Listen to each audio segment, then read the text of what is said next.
बिछुए ह खा जा बुझाइए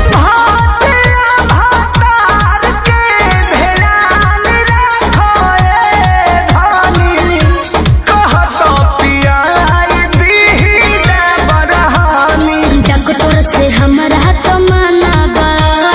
बिछुआ तो खाए के खाना बा नहीं साइड रिफेक्ट न पैदा करी रोई जाना तनी गरमी में का हो गरमी में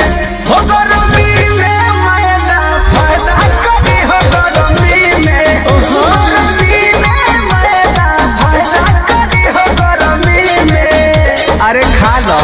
कहत नहीं ना खाए